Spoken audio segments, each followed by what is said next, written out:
Oh. Kita mulai kembali. Sebelum saya ngajak ngobrol dengan Pak Yasin, Pak Marioto, Pak Soleh, saya ajak Anda untuk melihat infografik yang kami siapkan, terutama soal e-Hajj atau Electronic Hajj atau haji elektronik. Apa sih sistem yang baru ini yang menjadi hal baru bagi kita semua, tapi tidak hanya buat Indonesia, tapi buat negara-negara lain yang mengirimkan jemaah hajinya. Baik, silahkan grafiknya. Sistem penyelenggaraan haji yang berbasis elektronik diterapkan secara seragam dan serentak. Kemudian penggunaan melalui telepon genggam berbasis Android untuk memudahkan jamaah dalam pelaksanaan ibadah haji. Jadi sebetulnya sistem ini yang tadi sudah disinggung oleh para narasumber bahwa sudah disosialisasikan per tahun lalu dari kerajaan Saudi Arabianya, tapi memang baru berlaku tahun ini.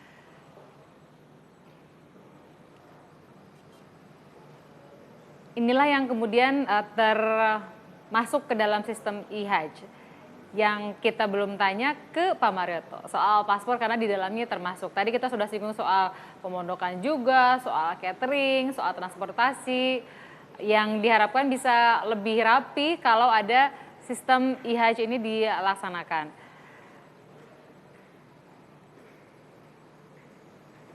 Nah, ini yang tadi kita singgung, yang betul 115 atau 155.200, Pak? 155.200. 155.200 ya, betul ya. Sedangkan 13.600 adalah haji khusus. Jadi perkiraan 9%-an lah haji khusus dibandingkan dari yang reguler. Saya sebelum ke Pak Yasin lagi, ke Pak Marioto ya, saya belum tanya soal paspor karena tadi disebutkan diantaranya. Apa bagi orang yang baru mau berangkat tahun depan katakanlah, apa sih bedanya pengurusan gara-gara sistem e-Hajj ini? Ya, salah satu tugas Direktorat Jenderal Imigrasi di dalam urusan pemberangkatan jemaah haji itu memberikan dokumen perjalanan atau yang lazim disebut paspor. Paspor itu sangat penting dalam rangka memberikan legalitas kepada seseorang untuk bisa melakukan perjalanan antar negara. Dan oleh karenanya Direktorat Jenderal Imigrasi telah menyiapkan beberapa instrumen untuk memberikan kemudahan bagi calon jemaah haji yang akan berangkat ke Tanah Suci. Kita memiliki 121 kantor imigrasi yang tersebar di seluruh Indonesia, di mana kantor imigrasi ini sudah bisa memberikan pelayanan khusus bagi calon jemaah haji. Jadi ada perbedaan nggak Pak sebetulnya antara yang konvensional itu dengan e-Hajj ini untuk pengurusan paspor? Bagi tugas dan fungsi Direktorat Jenderal Imigrasi khususnya dalam hal pemberian paspor tidak ada kaitannya dengan elektronik haji ini ya, karena sistemnya terpisah dengan kami dan kami mempunyai tugas dan fungsi menyiapkan dokumen perjalanan bagi kepentingan calon jemaah haji untuk bisa berangkat ke Tanah Suci. Jadi nggak ada masalah ya Pak ya? Tidak ada masalah. Berarti sebetulnya yang masih jadi dalam tanda petik terutama pertanyaan itu soal misalnya pemondokan tadi, catering gitu ya, transportasi. Soal pembayaran yang tadi disinggung sama Pak Soleh, apa yang bisa dijawab sama Kementerian Agama, Pak Yasin? Mengenai pembayaran atas pelunasan bagi calon jamaah haji untuk bisa berangkat itu memang lebih disederhanakan, periodenya hanya 2 kali dan itu sudah bisa langsung terpenuhi. Terbukti pada sisa kuota itu hanya tinggal 2 itu untuk haji khusus dan 8 orang untuk haji reguler. Itu merupakan suatu prestasi yang belum pernah tercapai pada tahun-tahun sebelumnya. Jadi faktanya seperti itu. Nah, sehingga dengan persiapan yang sudah kita siapkan bersama Dirjen PHU di Arab Saudi mengenai pemondokan itu harus di dalam markas ya. Sekarang yang datang kita pantau di Kepala Daker Bandara, itu semua dimasuk di markas ya Pak Yasin katanya begitu. Nah, kita ikut memantau dan itu sudah berjalan baik untuk quote and quote pelayanan di Saudi Arabia termasuk di Madinah ini. Nah, termasuk juga transportasi yang membawa jamaah kepada pemondokan di Madinah juga lancar, itu tidak ada masalah.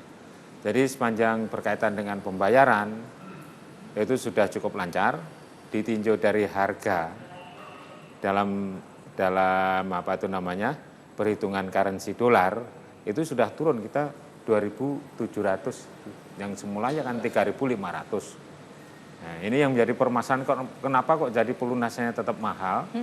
Karena kan rate konversi dolar terhadap rupiah ini kan sedang tinggi, apalagi saat sekarang 14.000 lebih begitu. Sekarang 14.000. Tapi usaha pemerintah yang dalam hal ini adalah pemerintah dan DPR ini sudah maksimal di dalam menurunkan biaya haji bagi calon haji ini luar biasa dengan berbagai macam cara, terutama penurunan biaya atau itu kan memang kabar baik lah ya buat buat para calon jemaah. Saya senang Pak Irjen, Pak Yasin menjelaskan bahwa penurunan ongkos haji ini atas kerjasama pemerintah dan DPR. Karena selama ini yang muncul itu kan hanya pemerintah. Dan itu orang yang menyebut seperti itu saya kira nggak begitu paham tentang undang-undang. Dalam undang-undang itu kan yang membahas tentang itu DPR dan pemerintah. Jadi dan dalam sejarahnya Pak Yasin, saya kira penurunan paling besar ongkos haji adalah pada periode ini, pada tahun ini. Dan bisa dicatat dan bisa dicek. Yang dilihat itu DPR kalau minta bangun gedung. Kalau yang bangunan gedung dan sebagainya dilihat. Nah, kemudian yang kaitannya dengan Pak Marioto tadi soal visa, soal paspor ya. Jadi ini juga tugas dari Pak Irjen dalam bidang pengawasan kan begini Pak. Jadi ada masyarakat yang melapor kepada saya di beberapa kabupaten kota yang langsung telepon. Itu kan untuk ngurus paspor itu kan sudah dianggarkan di BPIH namanya, di biaya perjalanan ibadah haji itu. Sudah ada anggarannya itu. Kita berikan dengan asumsi sekitar 70% kita bayar. 30% kita anggap sudah punya paspor sendiri. Jadi tidak perlu mengurus lagi. Nah, di dalam pelaksanaannya itu karena mungkin uangnya masih di Jakarta atau di mana gitu, jamaah bayar sendiri dulu. 360.000. di reimburse Pak. Ya, lalu nanti di reimburse. Nah, masalahnya Pak Yasin, sampai jamaah itu berangkat, reimburse-nya itu tidak dibayar. Itu gimana Pak Yasin? Belum dibayar atau nggak akan dibayar? Belum dibayar. Jadi bahasa yang tepatnya itu belum dibayar. Bayangkan, Mbak, itu orang kok di kampung-kampung yang jauh sekali, jangan lihat di Jakarta. Yang di pelosok-pelosok tanah air sana, itu 360.000, itu penting. Karena mereka akan meninggalkan anak istrinya itu kurang lebih 40 hari. Apalagi kita bayangkan yang sudah nabung 20 tahun. Itu dia. Yang sudah nabung 30 tahun, 360.000 tuh besarnya kenapa luar kok biasa. belum dibayar? Padahal uangnya sudah ada. Ini kan jadi pertanyaan kita juga. Ini ada kaitannya dengan Pak Marioto tadi soal paspor. Kenapa Pak Yasin? Ya, ini kan kita mengasumsikan bahwa seperti tadi disinggung tadi, bahwa tidak semua calon jamaah haji itu tidak punya paspor. Terus pembayarannya, ini sebagian bukan kok seluruhnya. Ini dibayarkan oleh calon jamaah. Nah, ini kalau apabila terjadi pembayarannya kurang cepat, saat keberangkatan jamaah, ya segala kebijakan itu kan bisa dievaluasi. Kalau ini menjadikan hambatan, ya nanti akan segera kita lakukan usulan untuk merubah sistem ini gitu loh. Itu nggak bisa ya Pak ya, misalnya sederhananya buat katakanlah saya gitu ya, sekali bayar ya udah, harusnya pas ke imigrasi bikin paspor, kalau belum punya paspor nggak usah bayar lagi gitu. Jadi sudah antar lembaga saja, tidak lagi kemudian urusannya si calon jamaah haji. Dulu pernah seperti itu, tapi kan berubah seperti yang sekarang ini. Karena asumsinya tidak, akhirnya membayar double, bagi yang sudah banyak ikut dibayarkan. Inilah yang menjadikan tidak efektif. Di imigrasi gitu. Tidak menunjukkan kehematan keuangan negara. Itu kan prinsipnya seperti itu. Karena yang sudah punya paspor dibayarkan kembali, kan double counting sebenarnya itu. Nah, ini sistem sekarang ini kita coba. Inginnya lebih hemat tapi jadi agak lebih lama gitu tapi ya. harus ada evaluasi. Sebentar lagi setelah datang di Saudi Arabia kan diberikan living cost nantinya apabila bergerak di Mekah. Nah, pada saat itu dibagikan uangnya kan bisa saja nanti sekaligus membayar untuk reimbursement dari untuk penggantian uang pengurusan paspor yang dibayarkan dulu oleh diri. Ditalangin itu bahasanya kalau bahasa. Saya kira akan cepat lah itu, enggak akan lambat. Itu ya Pak ya, dijaminkan. Nanti dikontrol lagi sama Pak Saleh soalnya. Ya, memang duitnya sudah ada kok. Ada uangnya. Sudah ada tapi tidak dibayar. Tidak ada. Ini banyak program-program pemerintah, uangnya ada tapi nggak bekerja. Akan dibayarkan, Pak. Penyerapan anggaran kita saja di hampir seluruh kementerian lembaga cuma 36%. Kita dorong, Pak. Ini jadi masalah, Pak. Ini sudah bulan Agustus, Pak. Jadi sebetulnya gini, dari sisi e-haji ini menurut Pak Soleh merupakan hal yang baik buat kita jadikan landasan gitu ke depan, karena mau nggak mau kita mesti ikut Saudi Arabianya. Saya pikir ini kan begini ya, untuk untuk pemerintah Saudi tentu ini sangat baik karena mereka sudah memikirkan begini, jangan sampai orang pergi haji nggak pulang lagi ke Indonesia. Jadi kan jangan nyelip di situ lalu nanti malah 1 tahun 2 tahun baru pulang ke Indonesia. Itu kan bisa jadi beban sosial di sana. Untuk mereka ini memang tujuannya salah satu menurut saya itu. Untuk kita di Indonesia, menurut saya juga ini penting, bagus. Kenapa? Karena dengan demikian tercatat secara detail siapa yang sudah haji, siapa yang belum. Apalagi kita sekarang kan sudah menerapkan aturan, siapa saja yang sudah pernah naik haji dalam 10 tahun terakhir, dia tidak boleh lagi untuk berangkat. Tunggu dulu, nanti tahun ke-11 baru boleh daftar lagi gitu loh. Untuk mengurangi antrian cukup panjang. Nah saya kira ini kan bagus. Tinggal sekarang bagaimana kita mempersiapkan diri kita, khususnya Kementerian Agama, dalam mengantisipasi tahun depan jangan sampai begitu. Saya yakin ini sistemnya cepat kok terbukti.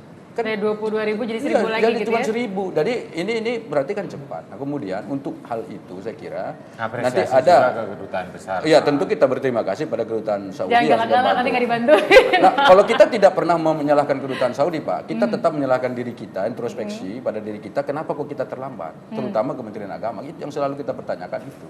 Jangan disalahkan IHAJ-nya. Jadi kalau paspor nggak ada yang paspor nggak masalah ya? Paspor nggak ada masalah. Tadi Pak Marioto sudah jelaskan, nggak ada masalah sama sekali. Terus kita ini sekarang ke depan, ini kan yang dicatat tadi kan kita lihat tuh. Yang pertama pemondokan, catering, transportasi lokal, kemudian jaminan kesehatan, kan itu yang diminta oleh IHAJ itu.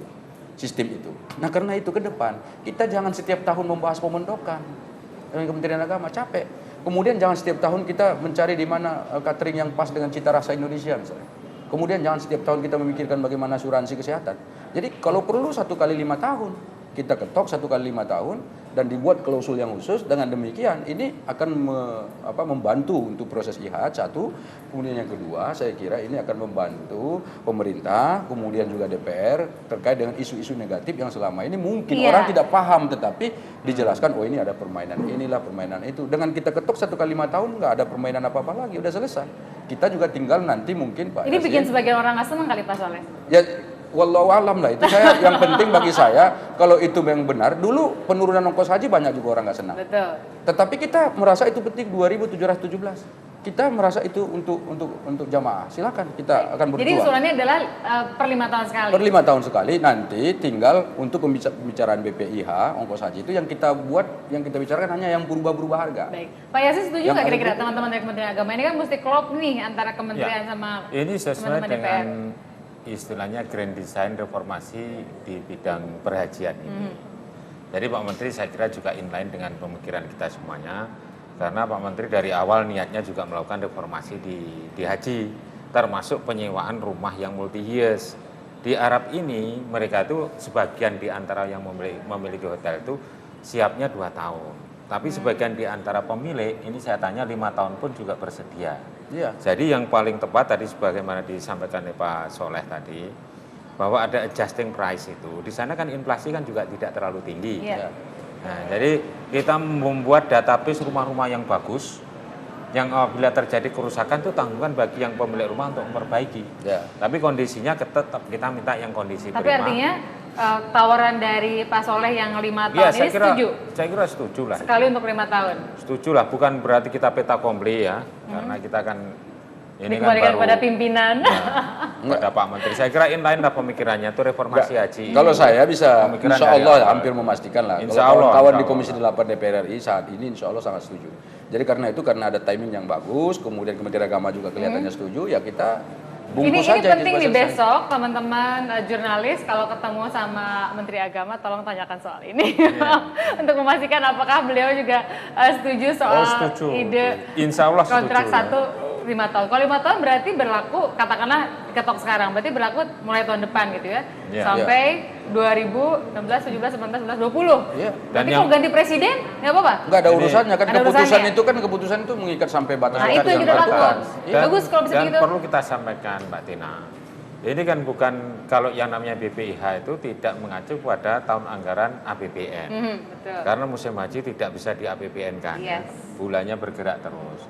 Nah, sehingga kita mengharapkan pemahaman bersama lah, pemikiran bersama, bahwa untuk pembahasan untuk penyelenggaraan haji 1437 Hijriah itu di akhir tahun 2015 ini. Jadi jangan- tadi kan jangan- adjusting. Bukan, enggak, ini saya Kita mau nanti kasih tahu bahasnya juga. lanjutkan lagi Saya mau nih. kasih tahu soal ini. Ini kan Sebentar, Pak. oke, Masih ada satu segmen lagi silakan. ditambah, Pak, ternyata. Karena kita menganggap ini isu yang sangat penting bagi umat. Oke, silakan. Sesaat lagi.